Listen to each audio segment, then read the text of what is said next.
Hey guys, welcome to episode 5 of Big Deal Real Estate. So today I want to go over 4 different ways you can buy an apartment building. Now, obviously there's more ways than 4 to buy an apartment building, but I just want everybody to be aware of these 4 ways because these are like the 4 main ways that I think everybody should know. So let's jump right in.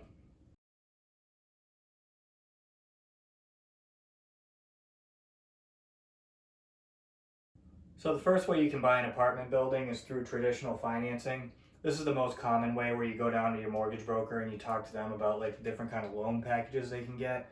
The most common ones are going to be FHA, RD, and conventional. Now there's a few others, but these are pretty much the main ones. And today I'm going to focus on FHA because that's for first-time home buyers. Now FHA, that requires you put 3.5% down. So if you have a $200,000 purchase price on a 4 unit, you'll have to bring $7K to the table to put down on the property. Now that's pretty simple. Everybody and their brother knows how to use traditional financing to buy a 4 unit, so I'm not going to spend too much time on this one. So the second way you can buy an apartment building is through this thing called owner financing. Now, if you find a seller that's willing to owner finance you a property, what you're going to want to look for is sellers that own the property free and clear. And what that means is there's no mortgages or liens on the property encumbering the seller from transferring the deed over to you. Because the whole way that owner finance works is seller gives you the deed, you give them a mortgage and a note for the balance. So just as an example, if you have a 4 unit that's selling for $200,000, you negotiate a 4% interest rate with them.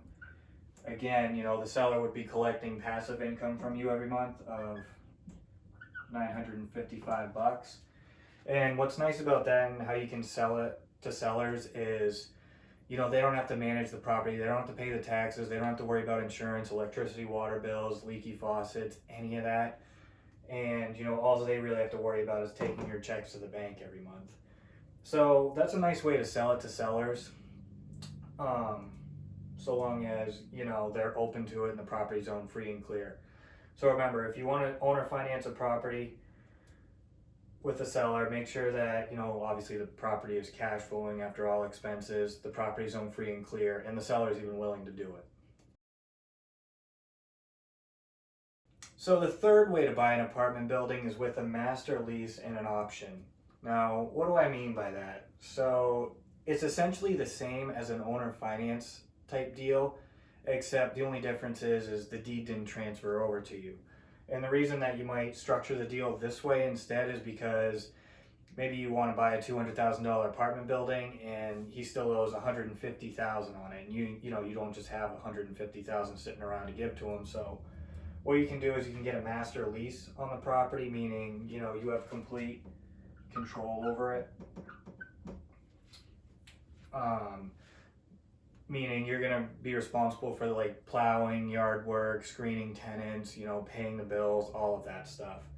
That's all encompassed in the lease. Again, any real estate attorney is gonna know what you're talking about if you bring this to them. And what's more important is you get the option. Now, a master lease is, okay, the seller's renting the entire building to you every month for, let's say, $1,000. So you're paying the seller $1,000 a month. Obviously, you're getting more rental income every month that you can pocket and do whatever you want with. But what's more important is this option. The way the option works is it gives you the right to buy the property at a certain price until a certain deadline. So the way I structure all my lease option deals is I typically go with a 5-year option with the sellers, and I have a credit every month to the purchase price. So let's say, again, it's a $200,000 purchase price. Every month, my payments are going to be buying down the purchase price a little bit every month. Let's say, I don't know, $200 a month. And that'll, slowly chip away at the debt over time. And then anytime within that 5 years, what you can do is you can go get traditional financing, refinance it, and buy the seller out of the property. Then the deed comes to you and it's all yours.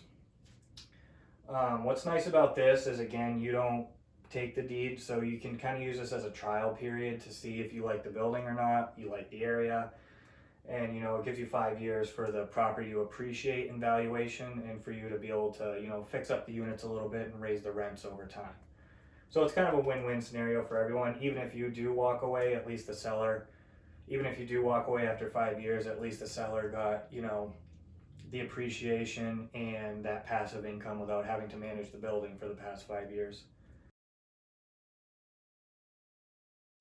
So the fourth way you can buy an apartment building is through this thing called a syndication. Now this is my favorite way to structure a deal. You're definitely going to want to consult with an attorney and a real estate professional about how to structure this deal, because I know the laws vary from state to state. But this is generally how it works out. So let's say you have a 4-unit and it's still owed $100,000 on it with a mortgage, but the apartment building just needs a little work. Like, it's just got loose hanging wires here, leaky faucets, everything's overgrown, and it just makes it unfinanceable with any mortgage broker. And you have a seller that just doesn't really want to deal with it, and he's just sitting there and doesn't want to put any money into it, but just wants to be rid of it. So here's how it would shake down. So he wants $200,000 for the building.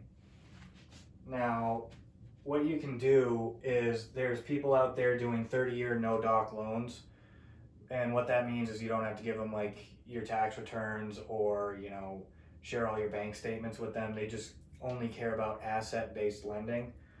So, but they typically charge 8%.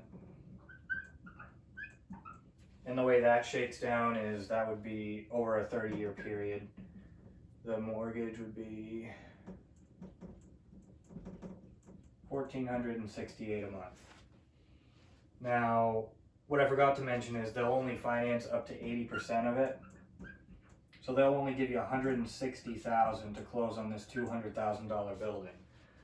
Well, the problem is most people don't have the difference. They don't have $40K just sitting in the bank ready to go on an apartment building, right?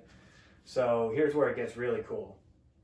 What you can do is you can bring in another partner that does have the 40 grand, and you could do like an 80-20 split with them, where since they're putting up the 40 grand, they actually own 80% of the building and you own 20%, because you're going to be the one managing the deal. And the way that can shake down is, you can say, if you give me $40,000, I'll give you a 12% interest rate, which you can structure it as an interest only payment. So $40,000, at 12% interest only,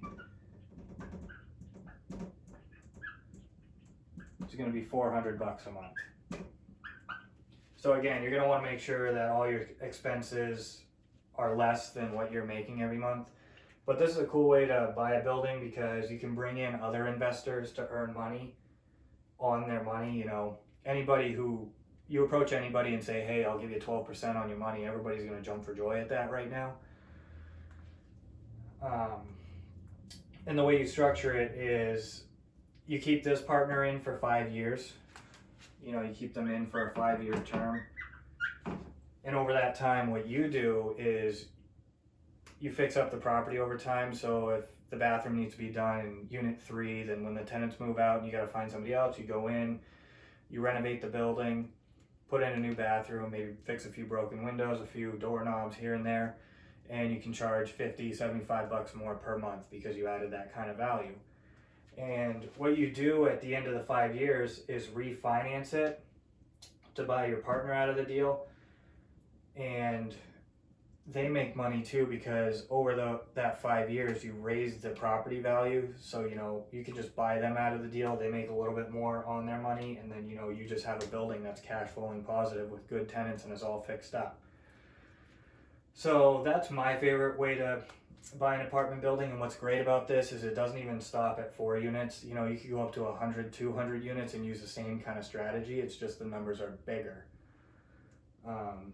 So thanks for tuning in, guys. If you have any questions, please ask me in the comments or direct message me, and don't forget to like, share, and subscribe for more content.